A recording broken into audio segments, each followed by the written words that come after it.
The stars disappeared one by one as the alien fleet arrived, and Admiral Lucas Grant stood on the bridge of the UES Defiance, watching his screen fill with red dots that represented enemy ships, and each dot was a vessel larger than anything humanity had ever built, and there were so many of them that the computer struggled to count them all. And when the final number appeared, Lucas felt his stomach drop because it read 9,700 ships,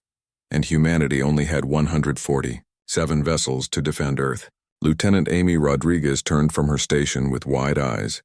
and told Lucas that they were receiving a transmission, and the holographic display flickered, showing a massive reptilian creature with scales that shimmered like oil, and the creature spoke through the translation system in a voice that made the bridge vibrate, and it said that Earth had been selected for integration into the Krell Dominion, and that humanity must surrender immediately or face total extinction, and the creature called itself Commander Zethkar,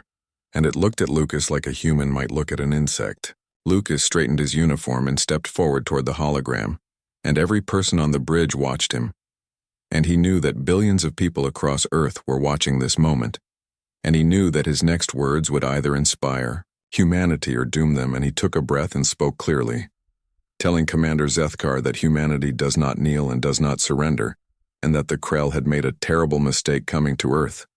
And then he cut the transmission before the alien could respond. Commander Kate Bishop sat at the tactical station,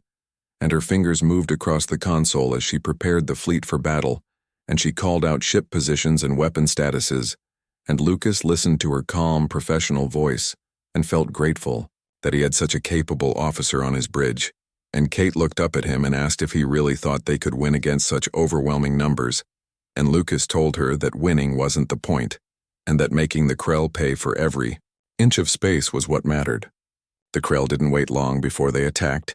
and crimson energy beams lanced through the darkness of space and struck the UES Horizon, which was the closest Earth ship to the enemy fleet, and the Horizon's shields held for exactly 3 seconds before collapsing, and then the beams cut through the hull like it was paper, and the ship exploded in a ball of fire and debris. And Lucas watched 200 crew members die in an instant, and he forced himself not to look away because those people deserved to be remembered. Captain Jake Morrison commanded the destroyer UES Relentless, and he saw the Horizon die, and he felt rage building in his chest, and he ordered his weapons officer to target the nearest Krell cruiser and fire everything they had, and the Relentless shook as railguns launched tungsten slugs at incredible speeds, and the slugs crossed the distance in seconds and punched through the Krell cruiser's shields and tore holes in its hull, and atmosphere vented into space along with bodies and debris. And Jake smiled grimly and told his crew that was for the Horizon. Down on Earth in a bunker deep beneath Cheyenne Mountain, Colonel Lisa Hayes coordinated the planetary defense systems, and hundreds of missile silos opened across every continent, and she gave the order to fire, and thousands of nuclear-tipped missiles streaked into the sky, leaving white contrails behind them, and they climbed toward orbit where the Krell fleet waited, and Lisa watched the tracking screens and prayed that enough missiles would get through to make a difference. The missiles reached orbit and targeted the Krell ships, and dozens of vessels vanished in nuclear fireballs as the warheads detonated, and for a moment, it seemed like humanity might have a chance, but then the remaining Krell ships adjusted their shields and the next wave of missiles did less damage, and Lisa realized that the enemy was adapting faster than she had hoped, and she ordered the ground batteries to switch to kinetic weapons instead. Lieutenant Danny Cooper flew his fighter through a storm of weapons fire, and his squadron had started with 24 planes, but now only 5 remained, and the others had died buying time for the larger ships to get into position, and Danny's hands moved across his controls with practiced ease as he dodged energy beams and returned fire with his small cannons, and he knew his weapons barely scratched the Krell ships, but he kept firing anyway because doing nothing was not an option. The battle raged for hours, and the space between Earth and the Moon became a graveyard of broken ships and frozen bodies, and humanity fought with desperate fury using tactics that the Krell had never seen before, and some captains rammed their damaged ships into enemy vessels while others used asteroids as improvised weapons, and still others detonated their own reactors when Krell ships got too close, and every human seemed to understand that this was a fight for the survival of their entire species. Admiral Grant watched the tactical display and saw his fleet shrinking as ship after ship was destroyed, and the Krell kept coming, and he knew that humanity couldn't win through direct combat because the numbers were just too overwhelming, and he needed something different, and he needed it fast or Earth would fall. And he thought about everything humanity had ever achieved and all the times they had faced impossible odds and survived, and then an idea began to form in his mind. He called for a secure channel to all remaining ship captains, and when they were connected, he told them his plan,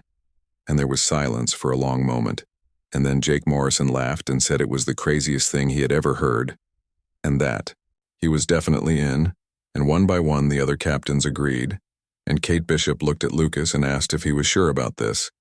and Lucas told her that he wasn't sure about anything, except that doing nothing would guarantee their defeat. In the asteroid belt between Mars and Jupiter, a mining colony received Admiral Grant's transmission, and manager Paul Jenkins listened to the desperate plan and then looked at his crew of 50 miners and engineers and one botanist who seemed very confused about why he was there. And Paul cracked his knuckles and told his crew that they were going to turn every asteroid in range into a kinetic weapon, and his second-in-command, Carla Stevens, said that was insane. But Paul just grinned and said that insanity was all they had left. The Krell pressed their advantage and more Earth ships died, and the enemy fleet began forming up for what looked like a final assault on the orbital stations, and once those fell, Earth's surface would be defenseless. And Commander Zethkar watched from his flagship, the Crimson Fang, and felt satisfied that this primitive species would soon be conquered like all the others before them, and he had no idea that humanity's real counterattack was only just beginning. The Krell fleet moved into siege formation, and Commander Zethkar stood on the bridge of his flagship, watching the primitive humans continue their futile resistance, and he had lost 800 ships, which was more than expected. But the outcome was never in doubt, and he ordered his commanders to concentrate fire on the orbital defense stations,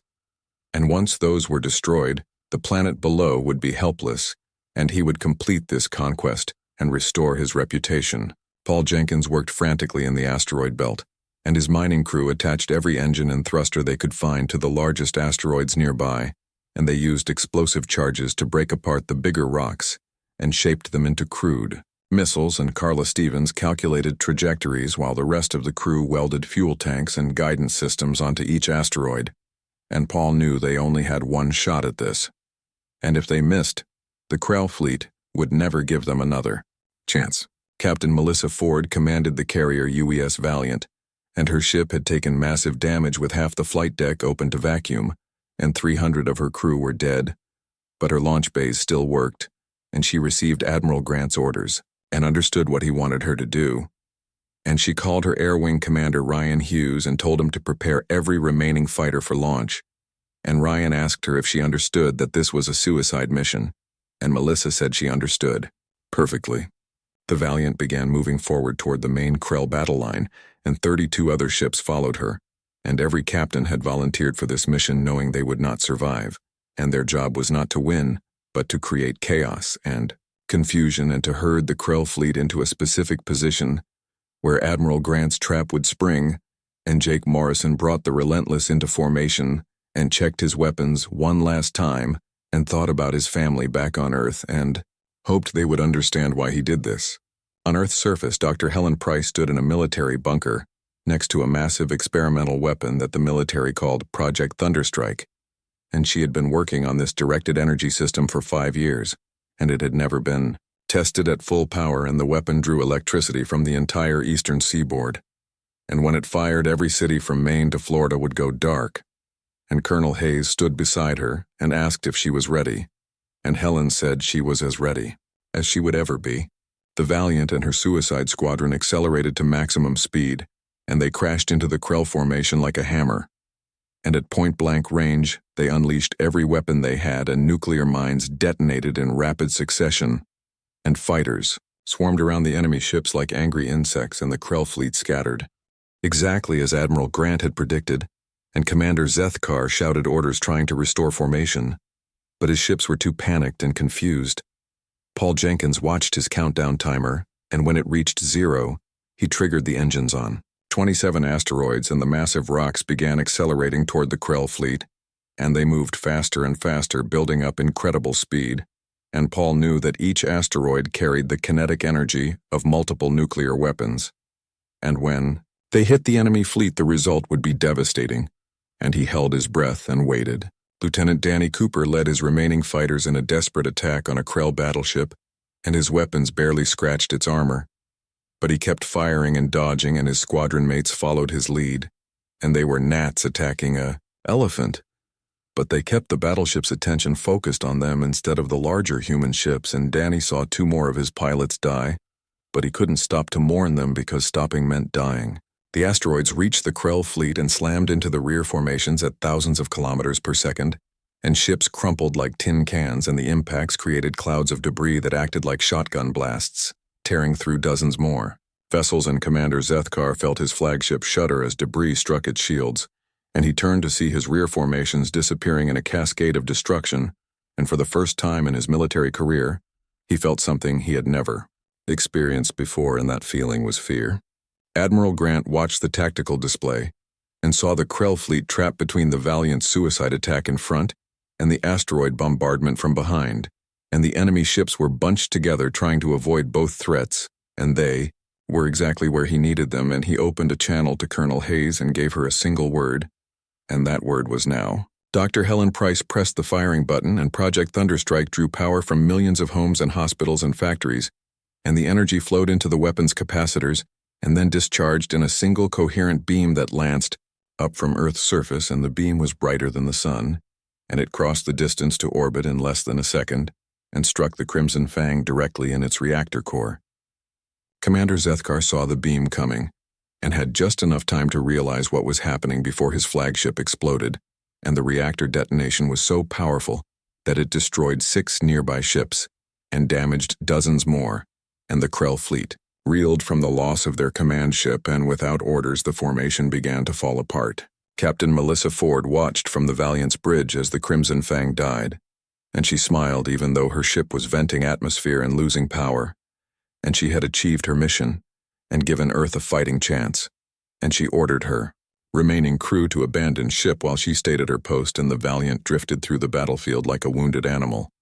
but it had struck a mortal blow against the enemy. Kate Bishop saw the Krell formation breaking apart, and she couldn't believe what she was seeing, and she reported to Admiral Grant that the enemy was retreating, and Lucas listened to her words and felt a weight lift from his shoulders,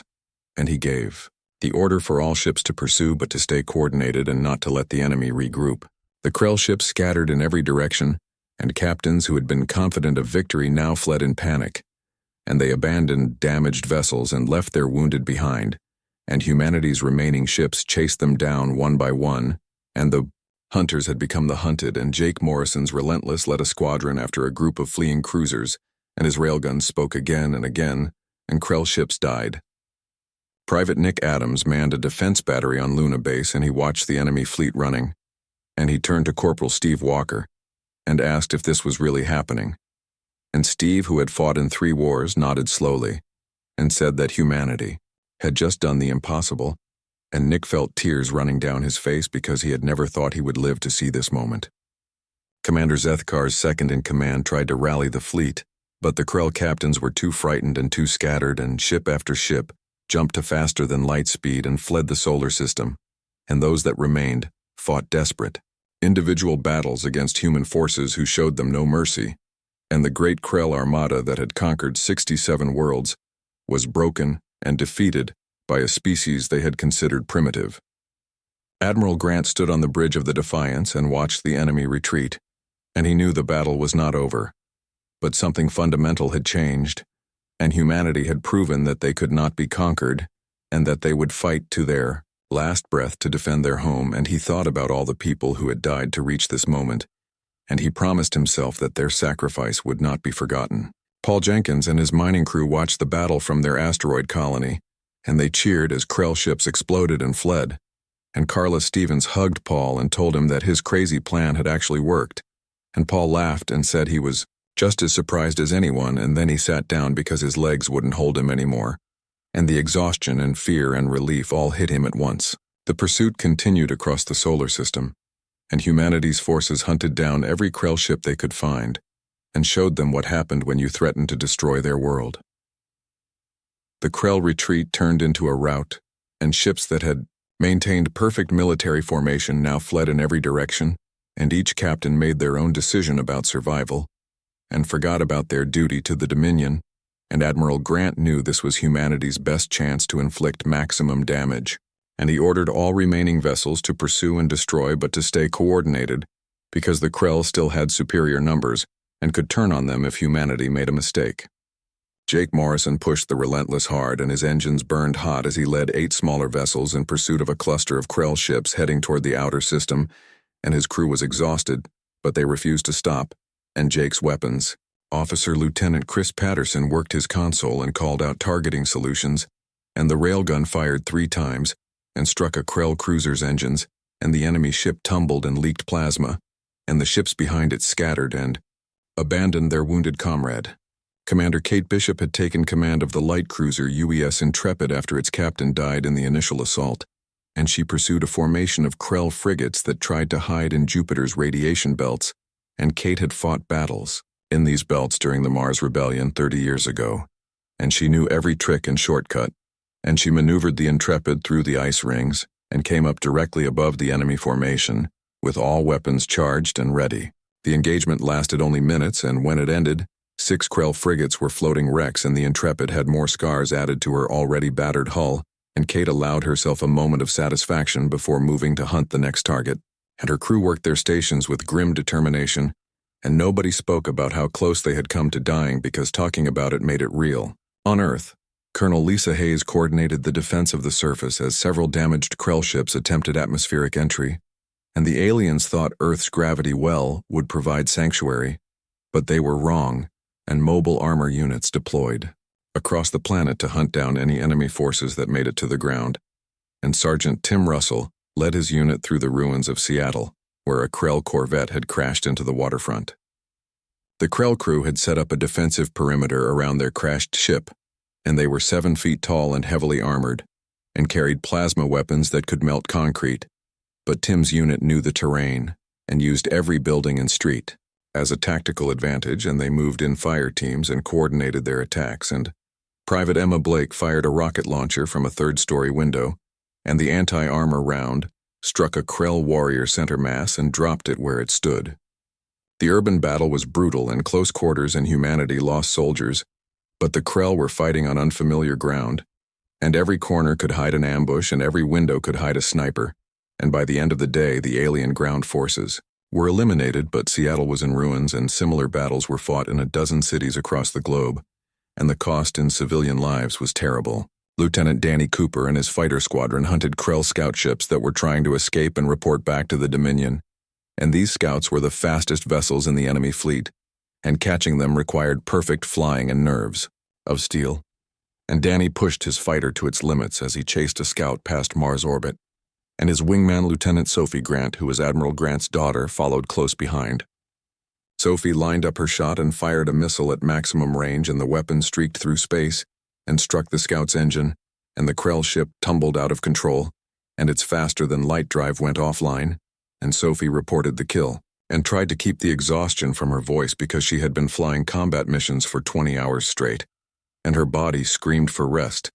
but there were still more scouts trying to escape. Admiral Grant reviewed the tactical situation from the Defiance, and the numbers were both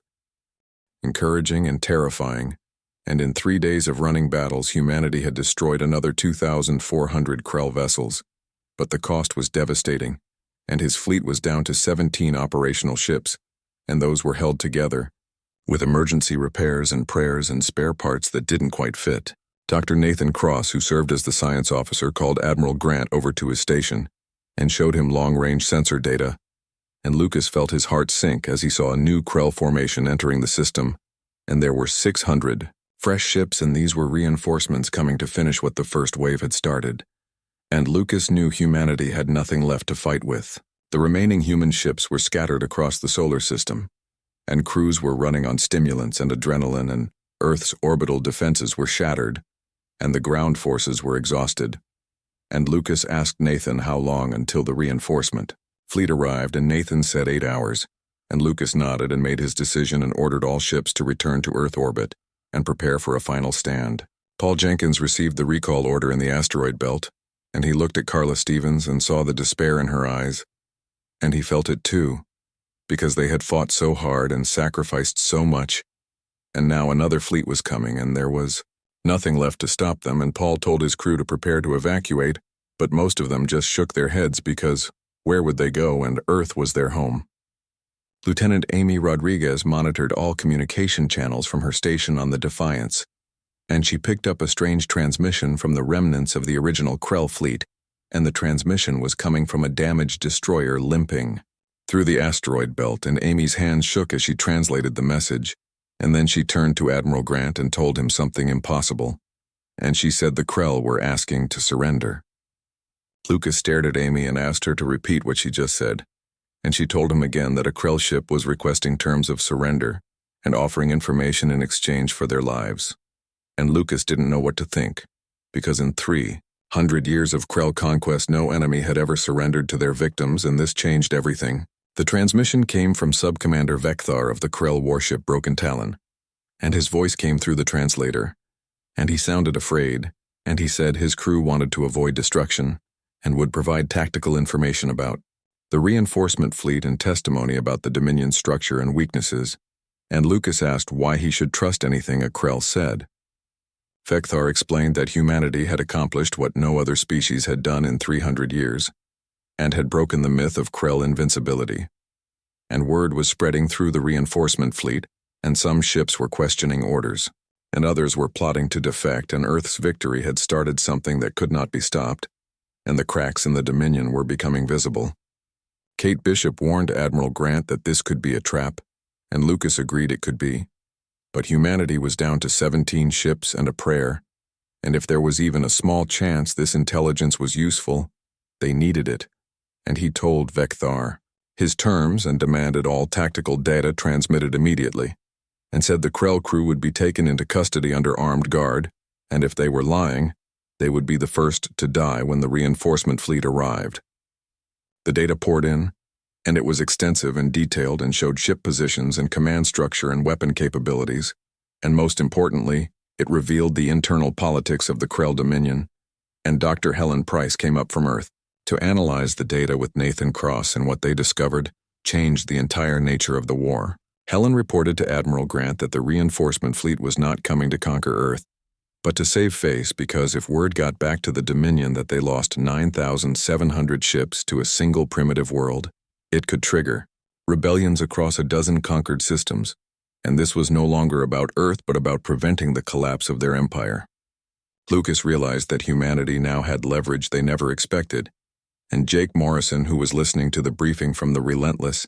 asked if they were going to use this information to turn the reinforcement fleet against each other, and Lucas smiled grimly and said that was exactly what they were going to do. And Kate asked if he really thought it would work, and Lucas said it had to work because they had no other options left. Dr. Helen Price and Dr. Nathan Cross worked together in the Defiance's science bay, and they analyzed every piece of data that Sub-Commander Vekthar had provided, and what they found was remarkable, because the Krell Dominion was not the unified force it appeared to be, and it was actually a fractious empire held together by military might and fear, and the massive losses at Earth had created cracks in that foundation that could be exploited. Admiral Grant listened to their briefing and understood that humanity's next weapon would not be missiles or railguns but information, and the truth about what happened at Earth could destroy the Dominion from within if it was delivered correctly. And he asked Helen and Nathan if they could create a data package that would maximize the political damage when transmitted across Krell communication networks. Helen smiled and told Lucas she could do better than create damage, and she could create something that would make the Krell tear themselves apart. And she explained that the Dominion controlled 67 conquered species across 43 systems, and all of those species were watching to see if rebellion was possible, and Earth's victory proved it was possible. And if those species learned the full truth about the Krell defeat, they would rise up. Over the next 6 hours, the reinforcement fleet drew closer, and humanity prepared its final gambit, and it was not a weapon of destruction, but something far more dangerous. And Sophie Grant and other pilots from multiple nations recorded testimony about the battle, and they spoke honestly about the fighting and the sacrifices and the terrible cost. And Nathan compiled video footage of destroyed Krell vessels and casualty figures and strategic mistakes. Vekthar provided his own testimony about the Empire's instability and corruption and inefficiency, and he spoke about how the Dominion's leadership had become arrogant and believed they were invincible, and how that arrogance led them to underestimate humanity and send inadequate forces with poor leadership, and the result was the worst military disaster in Krell history. The data package was elegant in its simplicity, and it showed that the Krell military command had sent 9,700 vessels to conquer a primitive world, and lost almost all of them, and it showed incompetent leadership and strategic failures and soldiers dying for nothing, and most importantly it showed that this information was now available to every conquered species in the Dominion. Lieutenant Amy Rodriguez prepared the transmission system and made sure it would broadcast on every frequency humanity could access, and the message would be impossible to block or filter, and every ship in the reinforcement fleet would receive it, and more importantly, every crew member and every conquered species serving in those ships would see the truth about what happened at Earth. When the reinforcement fleet arrived at the edge of the solar system, they expected to find the remnants of the first wave and a defeated human species ready to surrender, but instead, they received a data transmission that began playing automatically on every ship's communication system, and Admiral Grant's face appeared on their screens. Lucas spoke calmly and directly, and addressed not just the Krell commanders but every crew member and every conquered species, and every person who served the Dominion. And he told them they had come to finish what the First Fleet started, but before they committed to this action, they should know what really happened to those 9,700 ships, and they deserved to hear the truth. Their leaders did not want them to know. The transmission played the complete package and showed every battle and every loss and every strategic failure, and it was all verified with sensor data and ship logs and eyewitness accounts, including testimony from surrendered Krell officers. Like Vecthar, and the effect on the reinforcement fleet was immediate and catastrophic. 17 ships broke formation within the first 10 minutes and jumped out of the system without waiting for orders, and 30 more transmitted requests for parley and asked to negotiate with Earth, and the remaining ships descended into chaos. As crews argued with commanders and subordinate officers, questioned orders, and some ships actually fired on each other as internal conflicts erupted. On the bridge of the Defiance, Lucas watched the enemy fleet tearing itself apart without humanity firing a single shot, and Kate Bishop stood beside him and said she couldn't believe it was actually working, and Lucas told her that fear and doubt were more powerful than any weapon when used correctly. Jake Morrison watched from the Relentless as Krell ships turned on each other, and he saw a destroyer fire on its own flagship, and the explosion was massive, and he shook his head in amazement and told his crew that they were witnessing something that would be talked about for centuries. And Chris Patterson agreed and said humanity had just won a battle without losing a single ship. The Krell reinforcement fleet continued to disintegrate, and more ships jumped away every minute, and others requested asylum with Earth and offered to join humanity in rebellion against the Dominion, and some ships tried to restore order, but their crews mutinied and took control, and the 600-vessel fleet that had come to crush humanity was destroying itself. Colonel Lisa Hayes watched the tactical displays from her command center on Earth, and she saw the miracle unfolding in orbit. And she thought about all the soldiers who had died defending the planet and wished they could see this moment. And she made a silent promise that their sacrifice would never be forgotten. Paul Jenkins and Carla Stevens watched from their asteroid mining station as the Krell fleet fell apart, and Paul laughed until tears ran down his face because they had been preparing to die, and instead they were watching the enemy defeat themselves. And Carla hugged him and said humanity had just changed the rules of warfare forever. Lieutenant Danny Cooper brought his fighter back to the makeshift carrier that served as his base, and he was so exhausted he could barely climb out of the cockpit, and Sophie Grant helped him down, and they both collapsed on the deck and just lay there watching the stars and feeling grateful to be alive. And Sophie said her father had just won the war without firing a shot, and Danny said Lucas Grant was either a genius or the luckiest person in history. Sub-Commander Vecthar watched the chaos from his cell on a human military station, and he had warned his people that this would happen, but they had not listened, and now the Dominion was paying the price, and he wondered if his species would survive. What was coming? Because the conquered worlds would not show mercy after 300 years of oppression. 412 ships from the reinforcement fleet retreated back to Krell space, and they would carry the news of Earth's victory and the truth about the Dominion's weakness, and 106 vessels defected to Earth and requested protection and asylum, and the remaining 82 ships destroyed each other in internal conflicts and mutinies and civil war. Admiral Grant sent a message to all the defecting ships and told them they would be granted asylum, but would be under close watch, and any act of aggression would result in immediate destruction. And he also told them that humanity was offering them a chance to build something better than the Dominion, and a chance to prove that cooperation was stronger than conquest. Kate Bishop asked Lucas what they would do with over 100 Krell warships now under Earth's protection,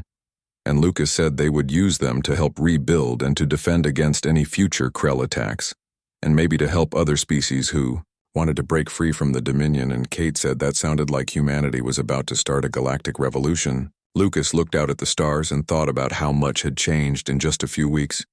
and humanity had gone from facing extinction to becoming a major power in the galaxy, and the responsibility of that power weighed heavily on him. But he knew they could not turn back now, and the path forward would be difficult. But it was the right path. The battle for Earth was over, and humanity had won, not through superior technology or numbers, but through determination and creativity, and a willingness to use unconventional weapons like truth and information, and the galaxy would never be the same because Earth had proven that the Krell could be defeated, and that proof would inspire rebellions across dozens of worlds. Nathan Cross calculated that the Dominion had lost over 9,000 ships between the original invasion fleet and the reinforcement fleet that destroyed itself, and that represented nearly 40% of their total military strength, and the economic and political cost would cripple the empire for decades and might cause its complete collapse within a few years. 3 weeks after the reinforcement fleet tore itself apart, Admiral Lucas Grant stood before the United Earth Council and gave his final report, and the chamber was packed with representatives from every nation who wanted to understand how humanity had survived what should have been impossible. And Lucas stood at the podium and looked at the faces watching him and began to speak. He told them that of the 9,700 vessels in the original Krell invasion fleet, only 17 had escaped the solar system with their combat capability intact, and the reinforcement fleet of 600 vessels had suffered a complete breakdown, and 412 ships retreated back to Krell space while 106 defected to Earth, and the remaining 82 destroyed each other, and the council chamber erupted in amazed whispers. Secretary General Margaret Wells called for order and asked Lucas how humanity had achieved something that seemed unprecedented in all of military history. And Lucas looked at the people standing behind him, and he saw Jake Morrison and Kate Bishop and Lisa Hayes and Helen Price and dozens of others who had played crucial roles, and he told the council that humanity won because they refused to lose. He explained that every miner became a weapons platform, and every pilot became a missile, and every soldier became a last line of defense, and humanity did not fight like a military force, but fought like a species facing extinction, and that desperation, combined with creativity, made all the difference, and the council members nodded slowly as they began to understand. Captain Melissa Ford sat in a wheelchair recovering from injuries she sustained when the Valiant finally succumbed to its accumulated damage, and she spoke up and told the council that humanity also won because they understood something the Krell did not, and victory was not just about destroying your enemy, but about breaking their will to fight, and sometimes the most powerful weapon was truth. In orbit above Earth, the captured and defected Krell vessels were being studied by international teams of engineers, and Chris Patterson, who had survived the war aboard the Relentless, now found himself giving tours of alien warships to scientists who could barely contain their excitement,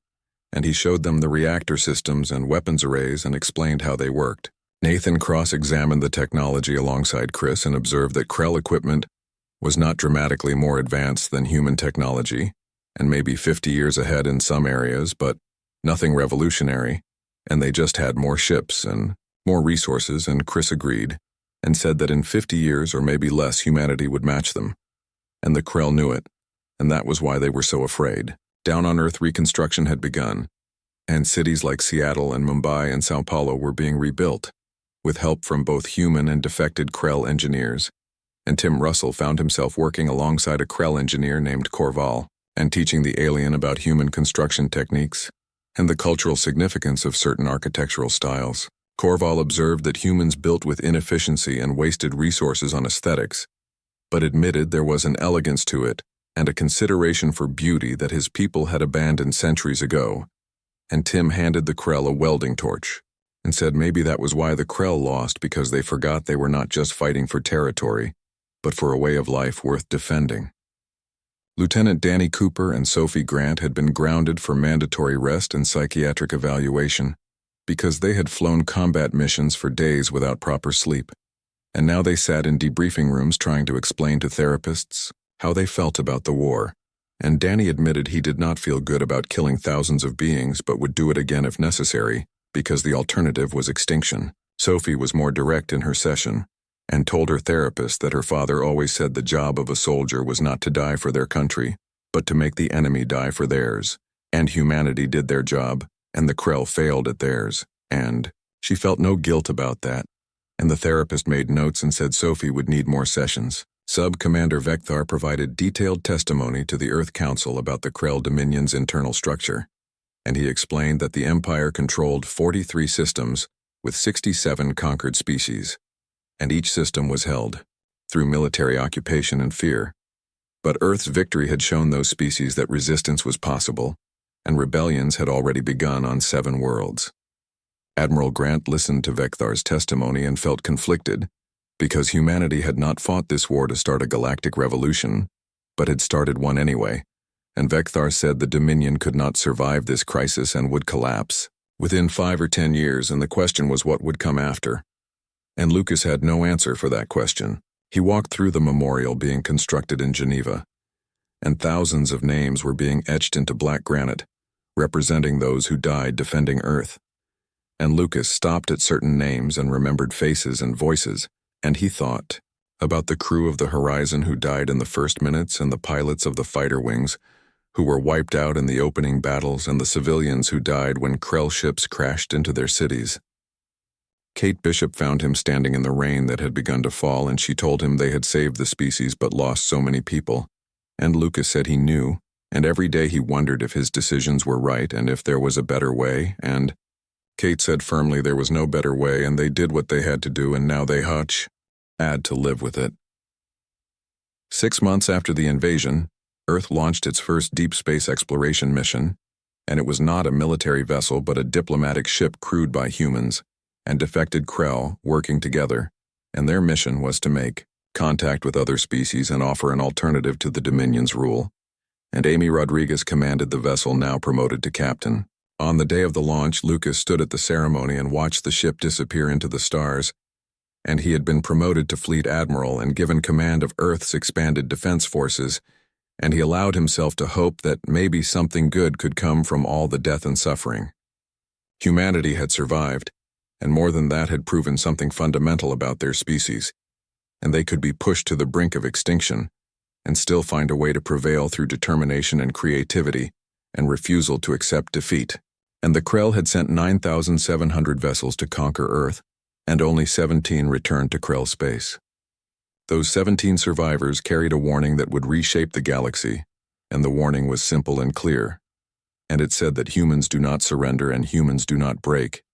And if you push them hard enough, they will not only survive, but will come for you. And in the years that followed, every species that considered attacking Earth remembered that lesson. The Battle of Earth became a legend told across 1,000 worlds, and whenever conquerors gathered their fleets and empires planned their expansions, they would pause and remember the day that 9,700 ships went to Earth and only 17 came home.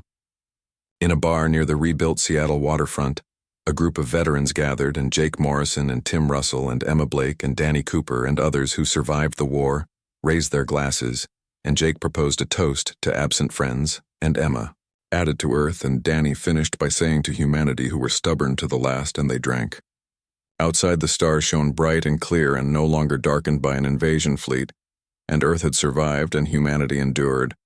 and children who would grow up in this new era would hear stories about the war and learn that their species had faced the impossible and won, and they would carry that knowledge forward into whatever future awaited them among the stars, and the galaxy would never underestimate humanity again.